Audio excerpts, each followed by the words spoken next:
I'm Tyler, and after graduating from college, I joined a major food manufacturer. This year marks my 10th year with the company. I think I'm fairly good looking, but I'm still single. When I was a newcomer, I was completely green, but thanks to some great mentors and my own efforts, I've grown to become a section chief, now in charge of several subordinates. Though I've never heard it directly, I believe my team looks up to me. Given that our company is somewhat traditional, we often have social drinking sessions, where I've helped my team with work issues and personal matters, which might be why they respect me. But that's just my speculation. In this role, I've become somewhat of a mentor to the newcomers. Over the past few years, I've trained quite a few new employees, but this year, there's a particularly assertive woman among them. Tyler, I need a favor. One day, when Ethan, the department head, approached me about this year's new recruits, this is how the conversation started. It was more of a request than a consultation. What's up? You're being quite formal all of a sudden. Well, it's about a woman named Madison Clark. Clark, doesn't ring a bell, does it? The same name as President Clark, could it be? Yes, she's the daughter of President Clark. President Clark's daughter. Does that mean she gets special treatment? No, President Clark insists on not giving her any special treatment and wants her to be treated like anyone else. Even so, it's going to be a bit difficult to deal with, isn't it? That's the thing. She's the pampered daughter of Mr. Clark, who's quite the doting parent. To put it bluntly, she's quite spoiled. The typical traits of a CEO's daughter. Apparently, she's very willful, always gets what she wants, and is moody, refusing to do anything she dislikes. That does sound troublesome. Wait, are you saying this because? Ethan smiled slyly and said, you catch on quick. We're planning to assign her to your department, and we want you to be her mentor. So it's already been decided. With your track record and your reputation for being caring, it was decided you're the best fit. So, that's the situation. I'm counting on you. With that, Ethan patted me on the shoulder and left. Wait, hold on, Ethan. Left behind, I felt gloomy and headed to the break room to drink some coffee and gather my thoughts. Seriously, without even considering my opinion, maybe I should refuse. The black coffee tasted more bitter than usual. But then again, I hadn't met her yet, and it's not fair to judge based on rumors alone. After finishing my coffee, I decided, well, I might as well accept this as part of the job and give it a shot, and threw the empty cup in the trash before returning to my desk. And then, the day of the new recruit's arrival came.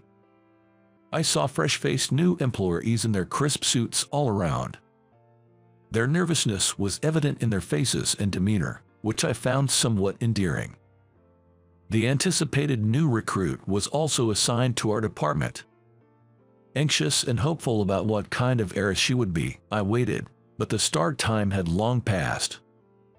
Especially since new recruits were supposed to arrive 30 minutes early. Yet, the heiress was nowhere to be seen. Ryan, the manager, was supposed to introduce her during the morning assembly but was flustered by her absence, leaving everyone in the department feeling uncomfortable. As her designated mentor, I tried to contact her, but she didn't answer her phone, leaving me at a loss. It seems something must have happened. Well, without her here, we can't do the introduction. For now, everyone, please start your work. Ryan nervously announced the cancellation of the morning assembly. 10 or 20 minutes might be excusable due to train delays, but she didn't show up even after 1 or 2 hours. As lunchtime was approaching, an unfamiliar woman entered the room.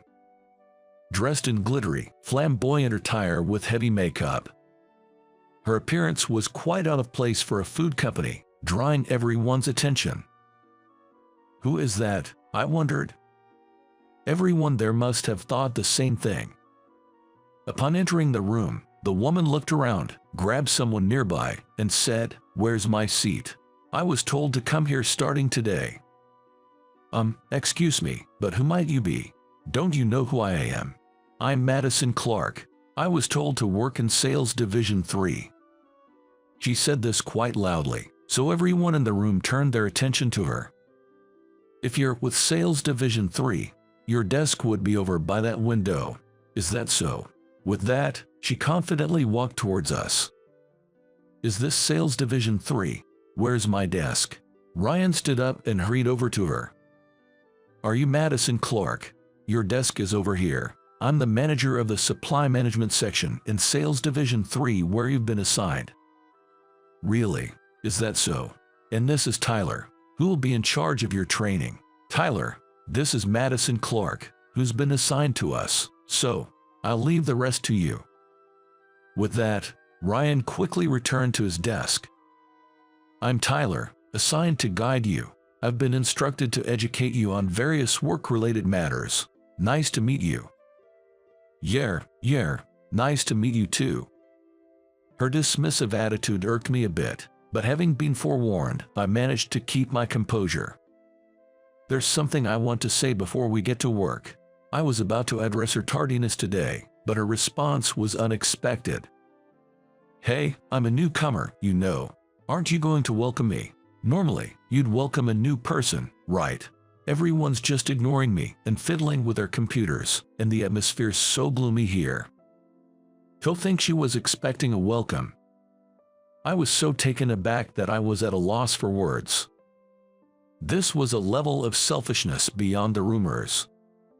However, reminding myself that this was part of the job, I steeled myself to proceed with the training. Madison, do you know what time it is?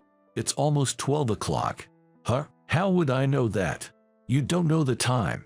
I don't have a watch, and my phone's battery died, so I need to charge it, right? What is she saying? I felt like I had to re-educate her from elementary school. Just then, she said, Hey, how long do I have to stand here? Where's my desk? Hurry up and show me. This attitude was almost too much to bear, and I involuntarily clenched my fists. Seeing this, Ryan quickly grabbed my arm, attempting to calm me. It seemed more like he was trying to save his own skin rather than genuinely mediating the situation. Haha, well then, I'll leave the rest to you. With that, he returned to his desk. As if dodging sparks. Somehow regaining my composure, I thought. Annoying as it is, I have to get through this as part of the job, and got started with the actual training. For starters, your office supplies and a business computer have been prepared. Your desk is next to mine. Store the supplies in the desk, and set up the computer. You can understand how by reading this manual. If you have any questions, feel free to ask. Yeah, what a hassle. She sighed heavily and reluctantly began to organize and set up her workspace. The one who wants to sigh here is me. What a challenging new recruit I've been saddled with. Anyway, she's been assigned to our department and will be working in sales. I intended to start by instructing her on the job. I taught her how to negotiate with clients and the proper way to greet, but the CEO's daughter showed no enthusiasm, saying, Why do I have to do this kind of work? There's no way I can feel motivated with tasks like these. Sighing, I explained, our department is in sales. We need to sell our products to clients. Selling products to our clients is your job. Focus on the task at hand for now.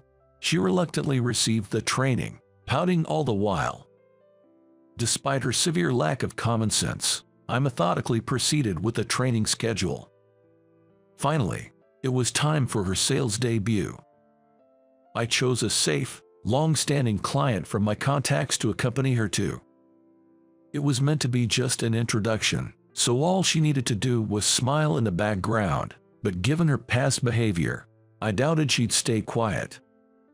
I repeatedly reminded her, the client is very important, please be mindful of your behavior, but I couldn't shake off my anxiety. The client, naturally curious about the new recruit, asked various questions, leaving me on edge and utterly exhausted. Somehow, we managed to get through the visit to the client without any major issues. The person in charge at the client's side was kind and overlooked some minor indiscretions because she was a newcomer, which was a relief. However, feeling this exhausted after just one client meeting made me anxious about when she would be able to stand on her own. Before I knew it, it was almost time to clock out. Sigh, why do I have to go through all this? I was lost in thought, pondering this. Suddenly, I realized she was nowhere to be seen. I looked inside the convenience store, thinking she might have gone in, but she wasn't there either. She was nowhere to be found, neither ahead nor behind us. We needed to go back to the office to prepare a report, so I wondered where she could have gone and tried calling her. Then she answered, "Oh, Tyler, do you need something?" "It's not that I need something. Where are you right now?" "We need to go back to the office and prepare the report." "What? But it's already past working hours, isn't it?" "So, I'm on my way home in a taxi. Was I supposed to go back directly?" "Anyway, I'm heading home." "Hey." She just said what she wanted and hung up.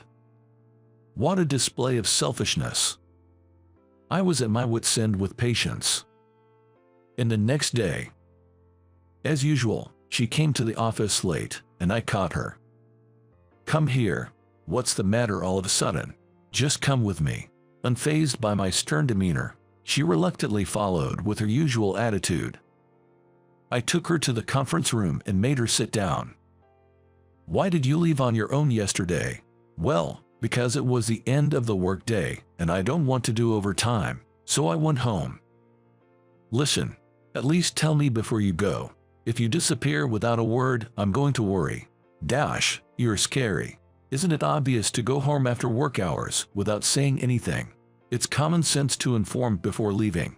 Don't you even understand that basic principle?" "Tyler, you're scaring me."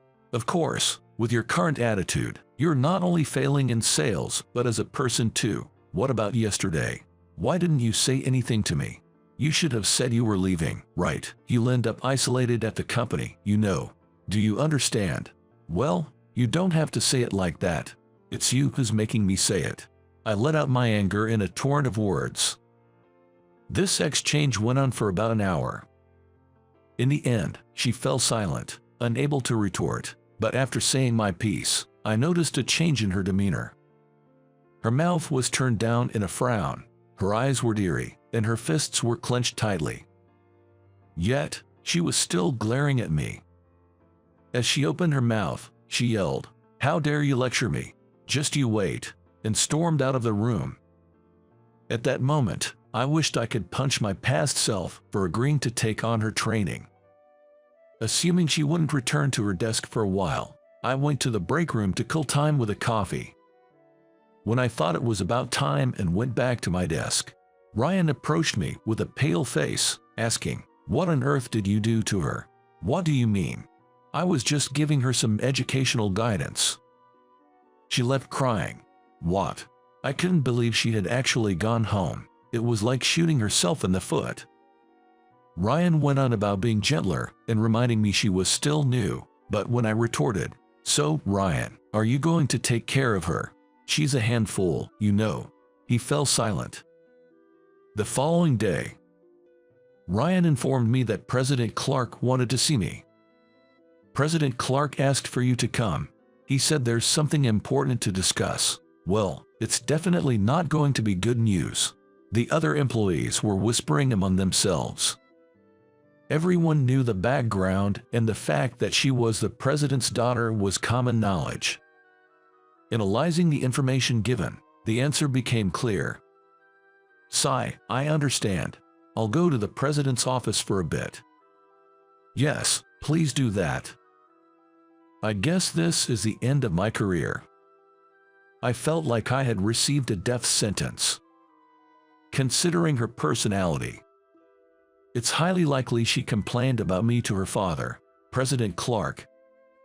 Given her personality, she likely exaggerated the story. I wonder if I can get by on my severance pay and savings, but will I even receive severance pay? Not if I'm fired for misconduct. With these thoughts, I headed to the president's office. My mood and my steps were heavy. I knocked on the door of the president's office. "It's Tyler from the sales department." Come in." "Yes, excuse me." As I opened the door and entered, I saw Ethan and President Clark inside.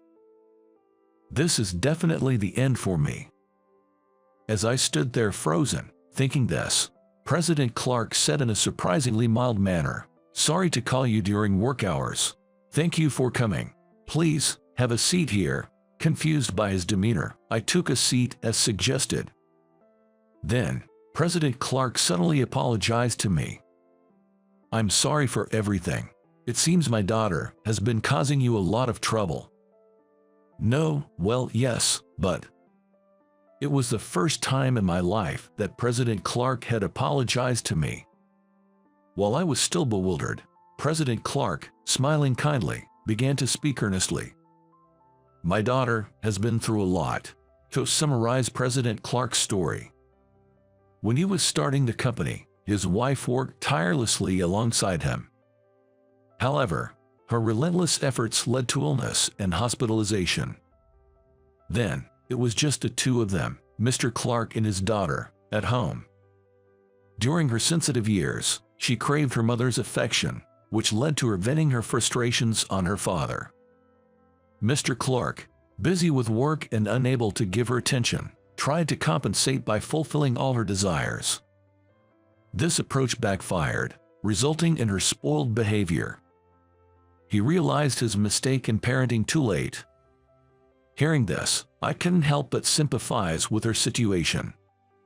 She was taking out her frustrations with her father at work. It's what they call acting out, right? While her feelings towards her father were none of my business, I wished she wouldn't exercise her privileges within the company. Firstly, I apologize for putting you in charge of educating my daughter. Honestly, I've failed as a father. President Clark apologized again. However, I heard you are well regarded for your mentoring within the company. Although my daughter doesn't listen to me, she has started to change a bit since being under your guidance. This shows that interesting her to you was not a mistake. Okay. I didn't know what to say, but it seemed the worst-case scenario was avoided. Given the circumstances, I may have caused you some concern, but actually, it's the opposite. I want you to continue your efforts. Please be as strict as you need with my daughter, without considering my position. Yes, I understand. I'll do my best to meet your expectations. It seemed President Clark realized that simply pampering his daughter was not for her best interest.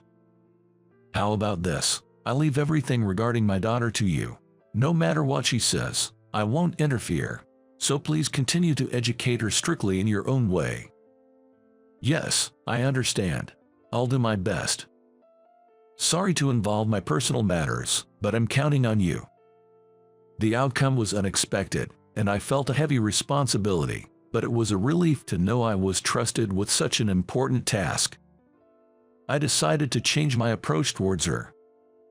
The next day, when she casually strolled in past the start time as usual, I confronted her. "Madison, do you even realize what time it is?" Tyler, good morning. It's 10:30, right? It seems I've been too lenient with you up until now. From here on out, I'm going to be thorough. Just be prepared for that." "Thorough? What do you mean? Are you even allowed to say that?" "Yes, I am. Say whatever you want. First off, why are you arriving at this time? You did learn the company's working hours during your orientation, didn't you?" Yes. "So, what time is our company supposed to start work?" 8:50 a.m. "So, you are telling me you adhere to the quitting time but not the start time? How does that make any sense?" "Well, I'm just not a morning person. If that excuse were valid, nobody would be here at 8:50 a.m. What time do you usually wake up in the morning?" "Currently, at 9 a.m. I'm astounded. 9 a.m. is already past the start time. Sorry. Starting tomorrow, set your alarm for 6 a.m.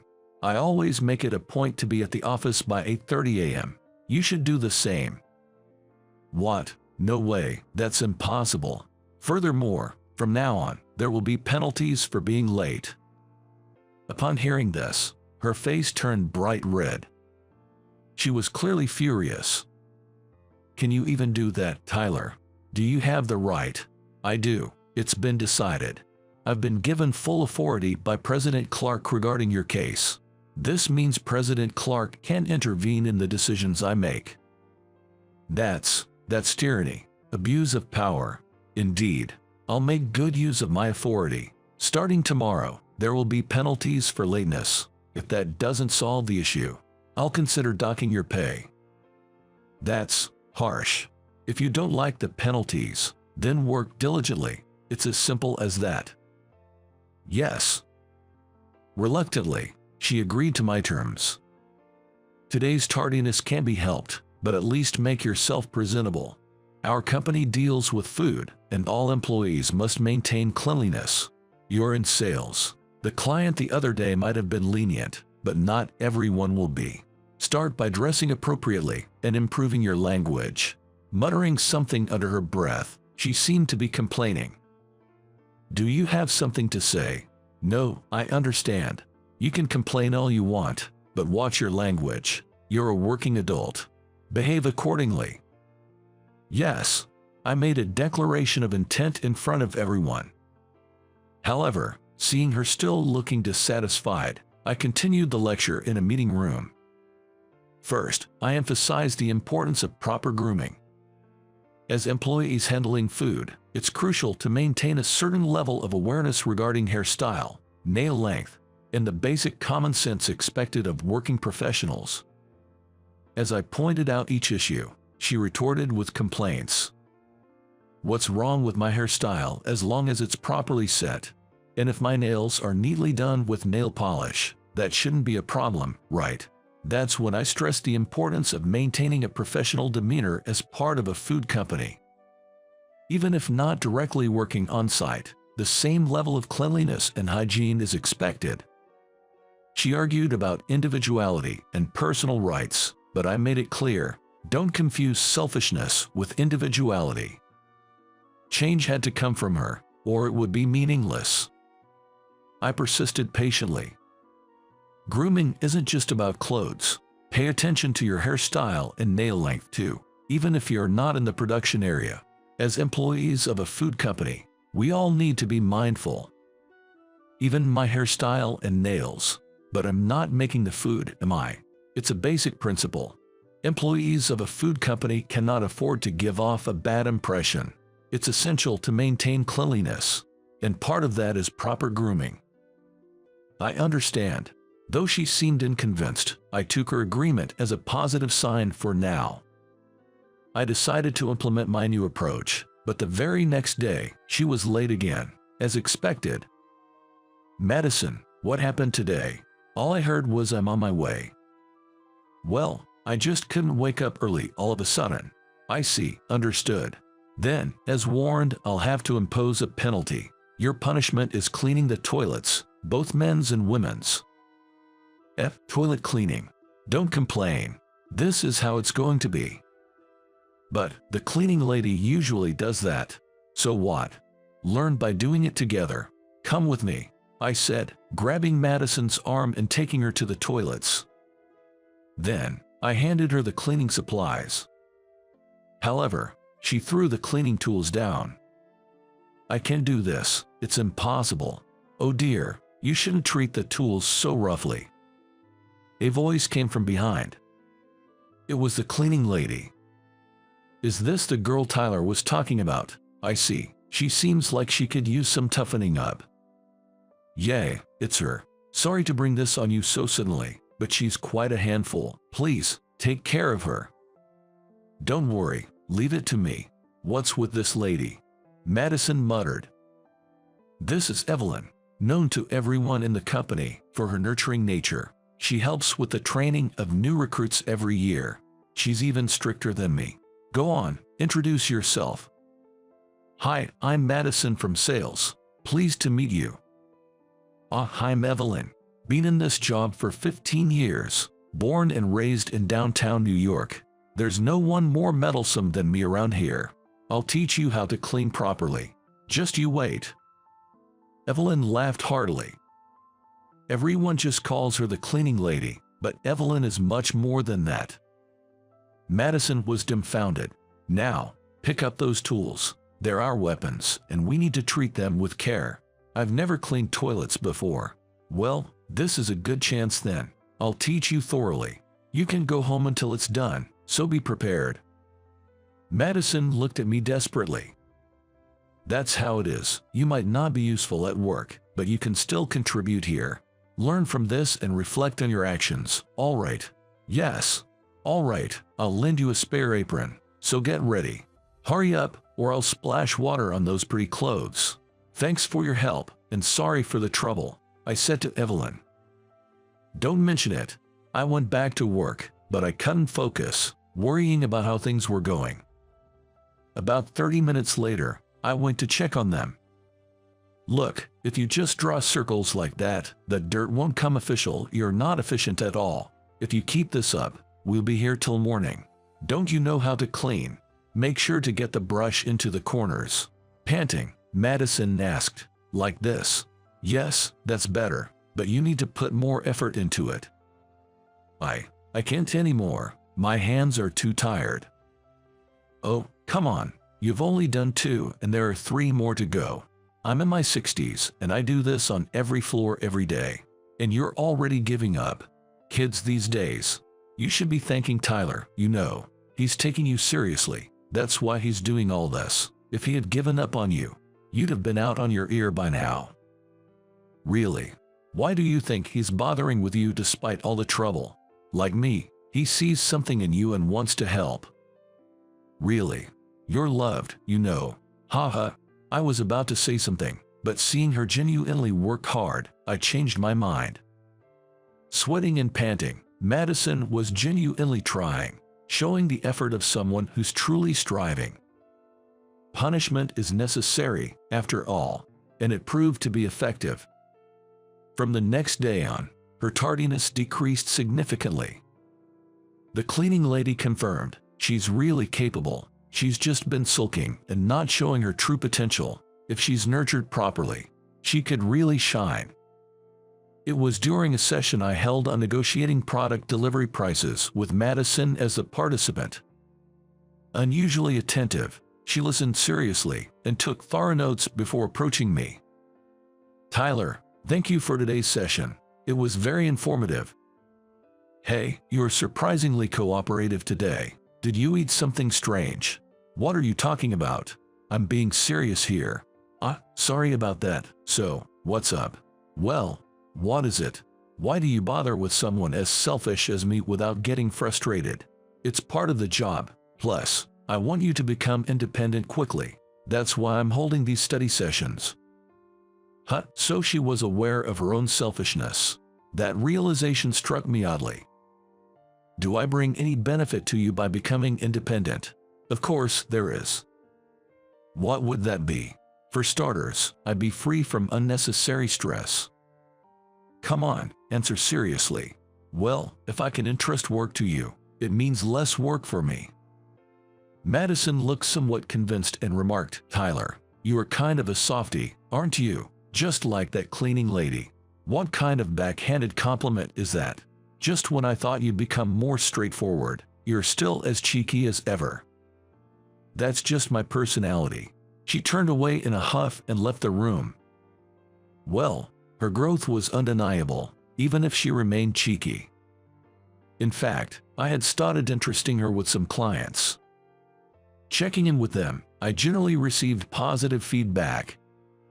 Reflecting on her attitude on the first day of joining, it feels strangely moving to see how much she has changed, almost like a different person. Despite the challenges, I'm glad I didn't give up and continued to mentor her. I must also express my gratitude to the cleaning lady who helped look after her with me. And then, 5 years passed. My guidance at that time was recognized, and I was promoted smoothly to section chief. President Clark even mentioned that part of my promotion was a thank you for that time. Madison had become a supervisor with her own subordinates. I used to think she was just a prickly person, but looking closer, she had her charming points. However, to her subordinates, she had become a fearsome boss. Can't you do it yet? You won't last long in our company with that attitude. If you're going to be late, call me. Don't just send an email. I won't accept it. Look, dressing up is fine, but remember, we're a food company. Absolutely no long nails. Make sure they're trimmed before you come in. She sounded just like me in the past, guiding her juniors. That stubborn newcomer really changed. Well, she was always bold with her words. I mused over these thoughts. Tyler, we need to leave soon, or we'll be late for our appointment. Right. Just give me a moment to get ready. Caught daydreaming, I ended up being scolded by Madison. Then, we set off together. You've changed, haven't you? Well, I guess my efforts paid official. Yes, thanks to your guidance. But isn't your tie a bit loose? You should know better. Appearance is important for a food company employee. She then tightened my tie for me. Sorry about that, but you still talk too much. What are you saying? Have you reviewed today's materials? You're the one presenting, remember? She's still as talkative as ever, but she remembered my birthday and gave me a tie as a gift. It was the first time I wore it today, and she seemed to have noticed. About that tie, yeah, thanks for that. I always get scolded for my poor fashion sense. With this, even you can complain, right? Geez, that's not what's important. Then, under her breath, she muttered, such an oblivious, but I couldn't quite catch the rest. What was she saying?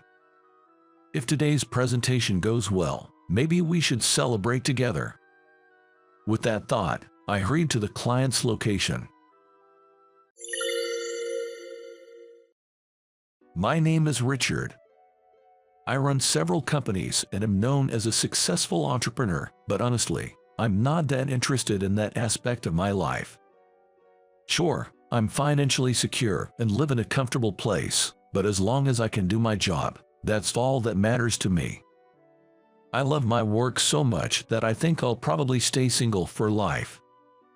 People around me say that as a CEO, I should be able to take it easy, but I prefer to stay involved with the work at the ground level as much as possible. Sometimes, I even wear work clothes and go to the site. They say, you don't need to do all that, but for me, it's about having an interest and wanting to be involved. Hello, Richard. Hey, Tyler, what's up? Actually, this is my childhood friend, Tyler.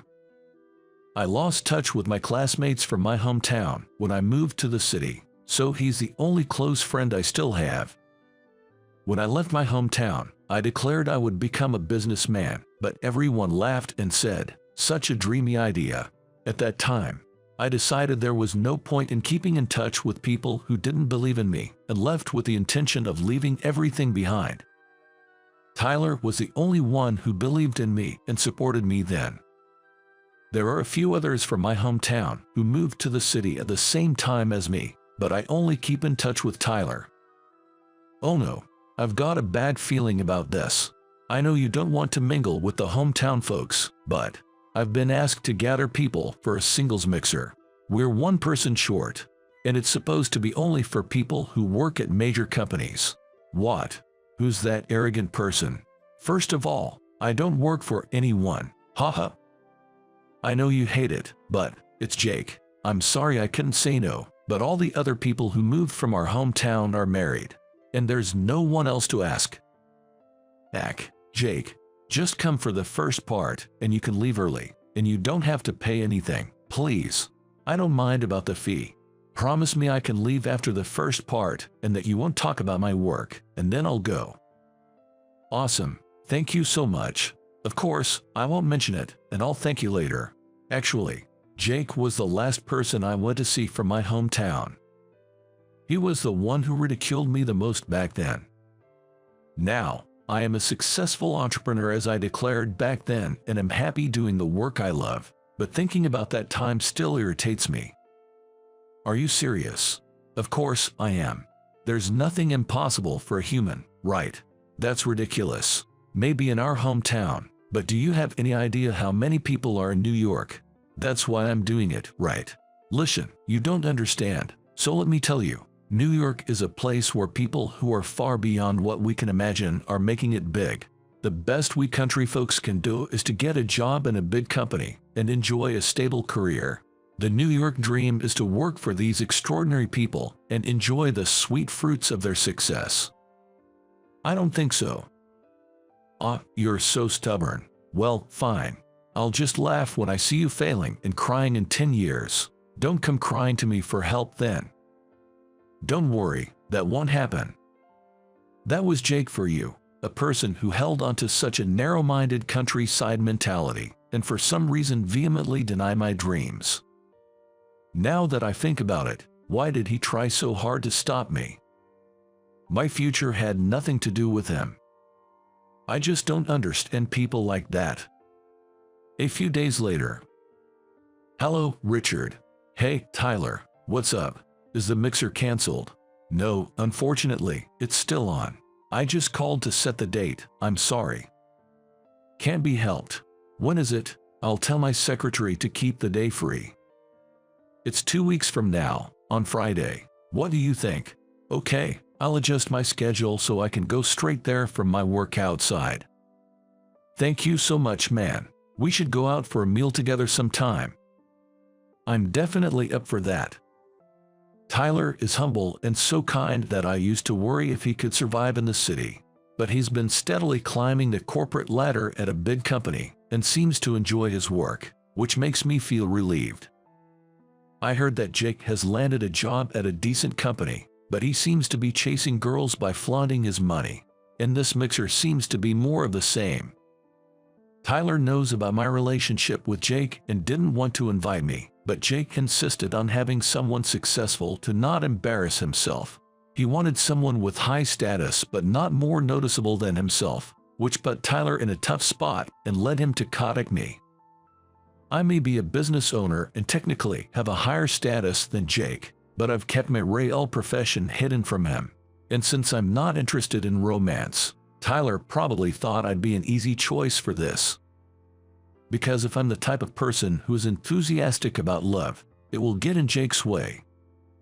The reason I keep my profession secret from everyone except Tyler is due to a past incident. Actually, someone from my hometown found out about my job and started leeching off me. I would have understood if they had asked for a job at my company, but they were asking for loans or permission to use my name. They clearly approached me with the intention of exploiting me, which was unsettling. Given Jake's character, he might approach me solely to get girls or boost his own status. Anyway, I have no intention of helping those who once said my success was absolutely impossible. I'm also involved in the construction business as part of my work, and sometimes I go to the site in work clothes to give instructions directly. I value building a solid relationship of trust by speaking directly with the site manager, Kevin. This approach ensures that we can support each other in times of need because of our mutual trust.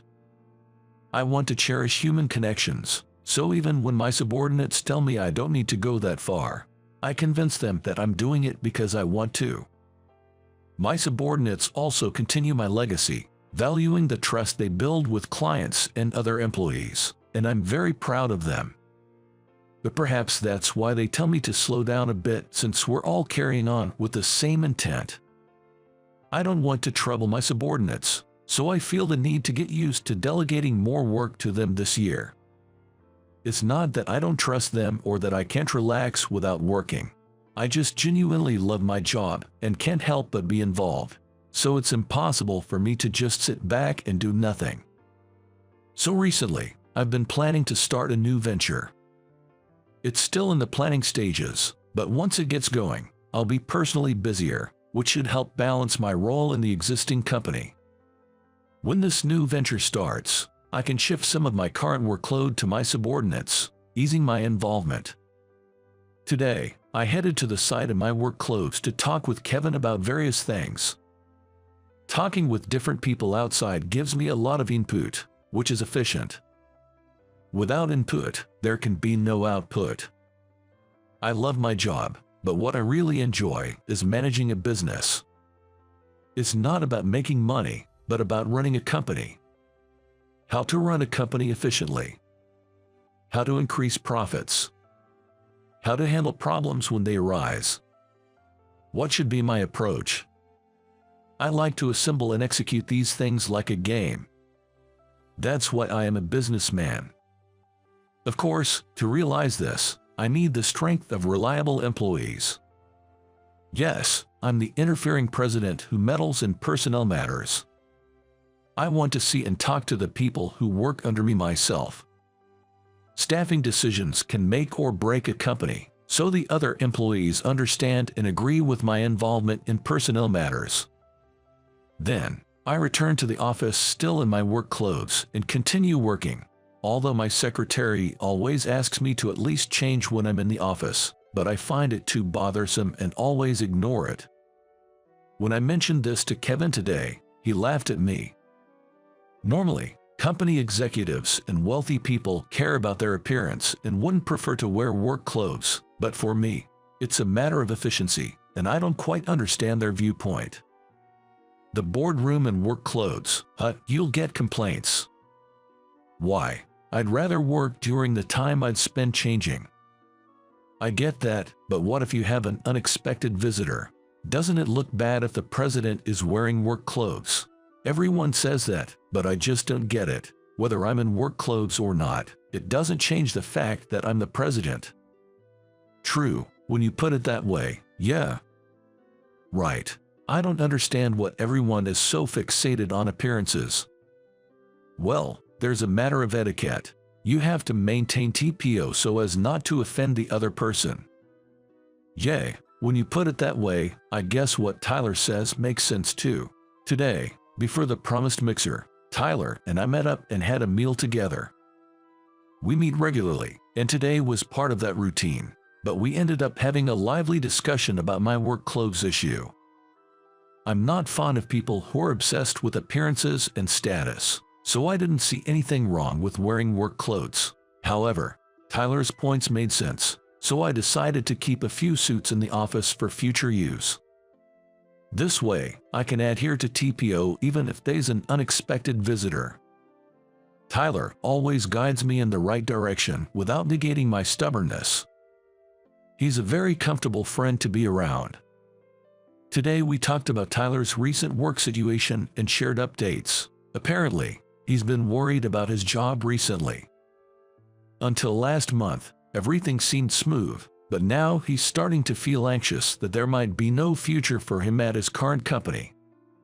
Last week, a new supervisor was assigned to Tyler, but he doesn't really get along with him. From a business owner's perspective, I told Tyler that if he doesn't get along with his boss, there's no benefit in staying at that company. Waiting for the next personnel change to either move to a different department or for the boss to transfer is inefficient. I believe that we create our own environment. Tyler really understood and said he would seriously consider changing jobs. On the day of the mixer, I had been at a work site earlier, so I went straight to the meeting place in my work clothes. I don't usually get lost, but unusually, I did that day and had to call Tyler. He was waiting for me in front of the restaurant. Hey, over here. Here it is. Got a bit lost. It's a bit hidden, haha, really appreciate you coming. I'll be leaving soon though. That's why you're still in your work clothes. It's fine, just stay till the party warms up. As we entered the restaurant, Jake was already sitting there. It had been a long time since I last saw him. I still had memories of the past and hadn't fully processed them, so my mood darkened. Jake, remember me? It's Richard. He came all the way here despite being busy today. Come on, Tyler, give me a break. Huh? You said to invite someone high spec, right? Someone in work clothes is a bit too much. Oh, this is a misunderstanding. No, I was right all along. Long time no see, Jake. Jake, seeing me in my work clothes, started ridiculing me without even greeting me. Tyler, panicking, tried to intervene, but Jake wasn't listening, so I stepped in. Richard, you must be regretting not listening to me. Why would I? Don't act tough, I told you, right? A country boy like you becoming a businessman in New York is impossible, and as expected, you ended up failing and working as a laborer, right? Pathetic. If you had listened to me and got a job like Tyler and me, you'd have a stable life, at least. No, I'm living a stable life. Impossible for a laborer, especially in this scorching summer working outside. You have a limit to physical work. Maybe you should consider a career change. Thanks for the advice. Acting tough again. And come on, wearing work clothes to a mixer. You won't get any girls. I'm fine not being popular, just didn't want to bother changing. Acting tough part 2. I feel sorry for you. Listen, Richard, get a stable job in a big company like me, and the girls will flock to you. It's sweet. I'm not interested in that. I'm genuinely living a good and stable life. What I'm talking about is beyond your definition of stability. You'd be shocked at the difference if you experienced it. I'll forget you didn't listen to me in the past. Want my advice? I can even ask my boss to hire you. Come on, Jake. Richard is actually. Tyler, just be quiet for a bit. I'll teach Richard a life lesson. It's okay, Tyler. I'm kind of interested in what Jake has to say. Tyler was flustered as Jake got completely carried away. At this point, I was curious to see what kind of advice Jake would offer. If he had wisdom for greater success than mine, I wanted to hear it. Okay, getting a bit humble. All right, first step, don't hide being a country boy. Act humble and pure. Why? Because in New York, people with high pride are everywhere. If you openly show you're a country boy and pretend to be clueless, people will naturally take care of you. Easy, right? Usually, these people will pay for you, so just enjoy the free ride. Interesting.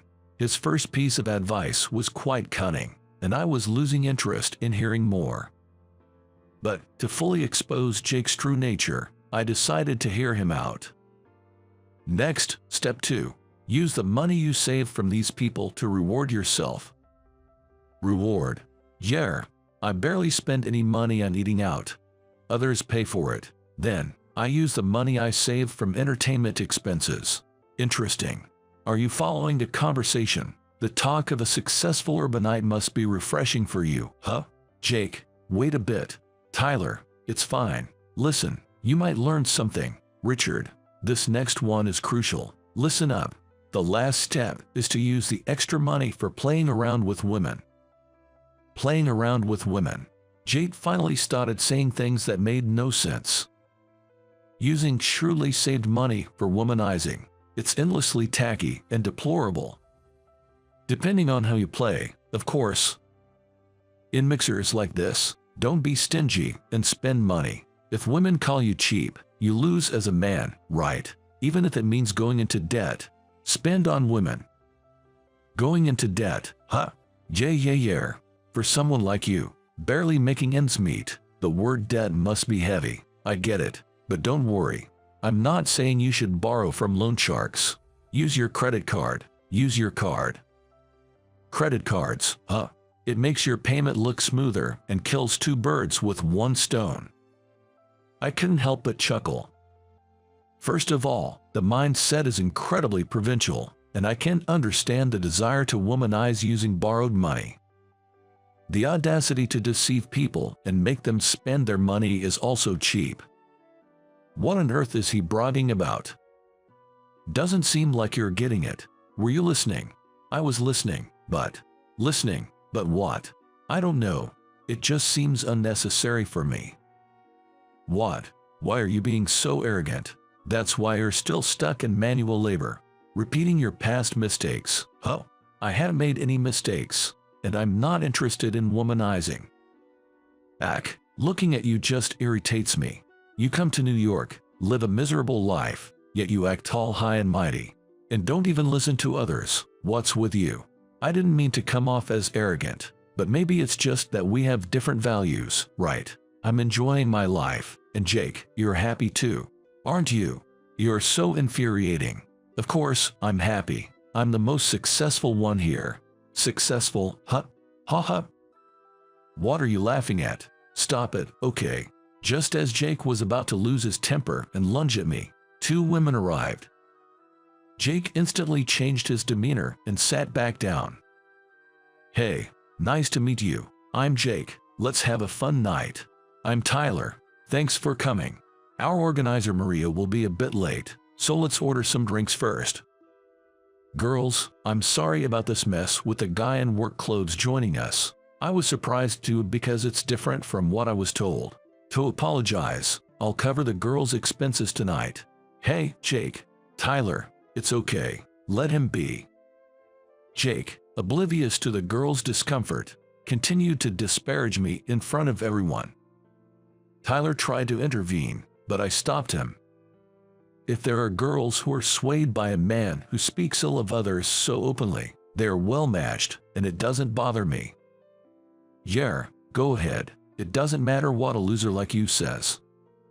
Is that so? Girls, are you listening? This guy here was my classmate back home. When we moved to New York, he had this ridiculous dream, and I tried to show him reality, but he didn't listen to me at all. And look at him now. I've made a success of myself in New York, as you can see. And he's like this, still working in manual labor in his work clothes. It just proves I was right all along. I was just giving him advice earlier. Jake kept talking and embarrassing himself, while the girls looked down uncomfortably. Tyler was holding his head in his hands. I just stared blankly at Jake's face, waiting for time to pass. Jake was so caught up that he didn't notice the atmosphere. So, I graciously taught him how to survive in New York, using my time and effort, right? Normally, you'd be grateful, right? Getting advice on how not to be miserable anymore is a rare opportunity, but he says he doesn't need my advice. What do you think? Super rude. Right. At least say thank you. Really. So disrespectful. Showing up here in work clothes. Embarrassing. Just ignore him, girls. I'm really sorry for inviting such a loser, and he's such a twisted character. Tyler, it's fine. The girls looked quite uncomfortable, saying they didn't mind. I knew this gathering would end after the first round. While this was happening, the food and drinks arrived, slightly easing the awkward atmosphere. While the girls and Jake were talking, Tyler turned to me. Richard, I'm really sorry about this. Don't worry about it, but maybe you should stop letting him use you.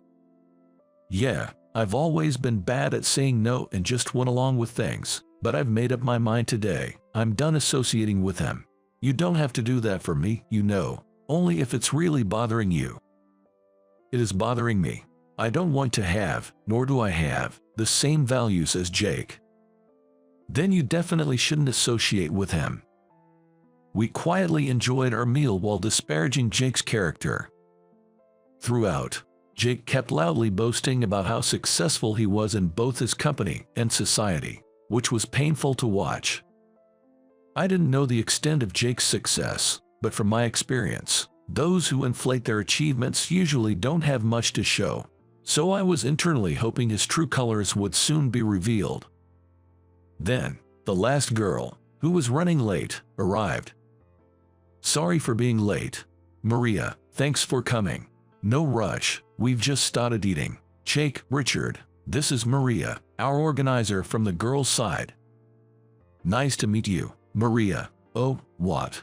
Hi Maria, I'm Jake. You're super beautiful. It's a miracle we met. Come, take a seat. Maria seemed startled by something while greeting, but Jake, oblivious, kept talking and urged her to sit down. How can someone be so clueless? How does he even work? Please, stop. Playing hard to get because I touched a pretty girl. That's not the point, Jake, calm down. For some reason, Maria coldly brushed off Jake and approached me. Rare to meet someone like this. Me, yes. Maria, you better not talk to the guy in work clothes. A beauty like you should be with someone high-spec like me. Excuse me, what are you even talking about? And did you just call Richard the guy in work clothes? That's unbelievable. Come on, Maria, don't be mad. Did you know Richard before? Have we met before? Sorry, I don't quite remember. You are so rude. Remembering a beautiful person like her is a miracle for a loser. Successful men remember people they've met. Will you just be quiet? Who do you think you are? Just shut up. Yikes. Suddenly, Maria snapped. The other girls seemed to be supporting her, holding back their laughter. Tyler looked puzzled, watching me and Maria. I'm usually good at remembering faces, but where did we meet? I couldn't recall at all. And Maria was genuinely beautiful, so I should remember her face. You're Richard, the CEO of Fun Group, right? Yes, but I'm an employee at Fun Group. I've never met you, but I've always wanted to. I joined because I was fascinated by your corporate philosophy. Mr. Smith. I see. One of our employees. Awkward to meet here. What? You're kidding. You're not a CEO. That's impossible. Can you stop it already? Richard is one of the top executives in New York, and you've been acting all high and mighty, but stop lying. You don't remember people you've met. Richard, a CEO? No way. I'm not lying. I'm a competent worker. If you can't believe me, just search it. And you're a big liar. We've met before. Jake from Cash Corporation. You never listen to others and keep talking about yourself. You don't remember me, right? Isn't that embarrassing? Huh? The girls burst into laughter, unable to hold it back any longer. A red-faced Jake frantically searched on his phone. What, Richard? You're a CEO, and Fun Group is a famous company, growing the fastest in New York. Why didn't you say anything?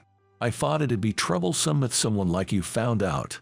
It's risk avoidance. And about the advice you gave me earlier, as a CEO, I'd say drop all of it. You'll end up with no one wanting to associate with you. I'm really sorry for saying this in a private setting, but I love my job so much. I'm totally immersed in it. Thank you for giving me the opportunity to work at such a wonderful company. In fact, thank you for establishing such an amazing company. It's a bit embarrassing to hear this in front of friends, but I'm glad to hear you're enjoying your work. Just be careful not to end up like me, all work and no play. Usually, I'm involved in the hiring, but I might have missed your branch because of scheduling issues. Keep up the good work at the company. Yes, thank you so much. Hey, Richard, if you're a business owner, this will be quick. I have something to talk about. This party is over. Girls, time to leave. Suddenly, Jake interrupted our conversation with an abrupt demand. Really? How clueless can this guy get? His self-centered way of handling the conversation was causing slight irritation. Jake, if you are going to dismiss the girls, you should at least follow through on your promise. Promise?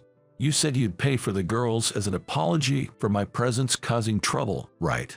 The first two girls were nodding in agreement. Maria looked at Jake with a cold gaze, her stance clearly conveying a sense of this guy is really bad news. Well, that was before I knew you were a business owner. I thought I was in a higher position, so I was going to take responsibility and pay. But now it's a different story. Come on, Richard. Unbelievable. Such a stingy man. If I had known you were coming, I definitely wouldn't have come today. Just because you're a bit pretty, don't get all high and mighty. If I don't remember you, it means you're just that insignificant. Don't get cocky, Jake. Tyler couldn't hold back and raised his voice in frustration. Is Jake really the kind of man who would say such terrible things to women just to protect his own pride? I'm so appalled I can't even find the words to respond. Girls, don't worry about the money. I'm really sorry about today. Maria, can I contact you later to apologize? Tyler, you did nothing wrong, and you don't need to apologize. Just make sure I never have to meet this clunker again. Mr. Smith, I apologize for showing you such an unsightly scene today. I look forward to continuing to work with you. Of course, I promise to ensure you won't have to deal with this again. Sorry again. I'll be in touch. Likewise, I'll remember your face now. Indeed, people who can work really do stand out. Excuse me. Everyone's making fun of me. It's infuriating. The girls, who had hardly eaten, ended up leaving. They must have been looking forward to the day, but it all turned sour because of Jake's selfishness. Did he even realize that? Tyler, Maria, and I exchanged sarcastic remarks about Jake, who noticed and became furious. He was clueless, never listening to others, but always quick to react to his own issues. Such an annoying man. Richard, I'm really sorry. I know you're busy, and I took your time. Don't worry, Tyler. It was worth it to see Jake's antics. What? I haven't done anything embarrassing. You have. All that bragging and belittling others. That's not what a winner would do. Not listening to you and following my dreams was the best decision I ever made. As you can see, I've achieved my dreams and goals. Let's forget the past. Actually, I need a favor. Jake, conveniently trying to act as if his embarrassing behavior never happened. It is endlessly petty. He's audacious enough to even ask for a favor. I had no intention of helping him, but I decided to listen to what he had to say. What is it? I can pay for the meal if you want. I can afford to help a poor countryman. That's expected, right? You're rich. That's not expected at all. Get a grip, Jake. I'll pay. Don't get so worked up, Tyler. It's rare to see you like this. Tyler, it's okay. Let's hear what Jake has to say. My request is, could you lend me some money? What? You just said you had plenty of money. Richard lives a miserable life, but I'm successful. Well, you know, I just wanted to brag a bit. I spent too much on girls this month, and it's a bit tight. Unbelievable. You're completely finished. Tyler, be quiet. I'm having an important conversation, right, Richard? Think of it as helping a friend. Jake, you said you were successful at work. Even if this month is tough, won't you manage next month? That's the thing, Richard. Listen, my company has no eye for talent. They don't appreciate someone as capable and good-natured as me. Instead, they promote totally useless people before me. What do you think of that as a business owner? I don't think you need to say more, Tyler. I would never lend money to anyone except for business purposes. Come on, then, can you hire me at your company? I want to quit my current job where I'm not appreciated, but it's a hassle to look for a new one. If you're the boss, you can bypass all the difficult processes, right? That would be great. No. What? Why not? We're friends, right? Tyler is a friend, but you're just an acquaintance from school. Why are you being so cold? Are you still mad about the past? Don't sweat the small stuff. If you say you'll hire me, I'll apologize. Okay. You should apologize first. Let's go, Richard. This isn't going anywhere. Right. So long, Jake. Don't think we'll meet again. Take care. Wait a minute. Hey, Tyler, and I left Jake, who was stubbornly clinging on. Of course, I covered the bill. The amount Jake was supposed to pay made me doubt he ever intended to cover it. If the mixer had gone as planned, he probably would have tried to get Tyler and me to pay. He must be really annoying at work. No doubt, a guy who constantly lies like that can't be trusted at work. Maybe I should ask you for a job. You're always welcome, Tyler. I'll skip all the hard processes for you. Jake would cry. Later, I found out that Jake was considered a burden at his company due to his poor performance. Jake would be easier to manage if he accepted a less involved role at the company, but he mistakenly thinks he's competent, leading him to constantly overstep his bounds and face reprimands. Despite being the cause of his own troubles, he vents his frustrations at mixers, where he boasts to women about his supposed work competence and stature. He even complains that it's unfair for someone as capable as him to go unrecognized at his company. As someone involved in human resources, I see Jake as a textbook example of the type of person you should never hire. Following our encounter, Jake continued his old ways despite being rejected for a loan and a job by me. He spiraled into a debt-ridden life. Every time he returned to our hometown, he bragged just like at the mixers, which eventually led to everyone getting tired of him. Tyler, revealing the truth about Jake, only accelerated his alienation from our community, and he seldom returns home now. On the other hand, I successfully persuaded Tyler to join my company. Knowing Tyler is a person who never lies, I was confident in our built trust. For executive roles, we need people like this. People who can be trusted wholeheartedly. So, I appointed him to an executive position soon after he joined. Tyler initially thought the role was too good for him, but I convinced him to accept it, assuring him of my trust. I'm currently venturing into a new business, and having Tyler as my close aide makes movements much easier. The prospect of steering new ventures is exhilarating. I'm grateful to have realized my aptitude for management at a young age, and for being a person who can act decisively. While I'm thankful for the support of those around me, I'm equally proud of my initiative. I look forward to driving my company to new heights.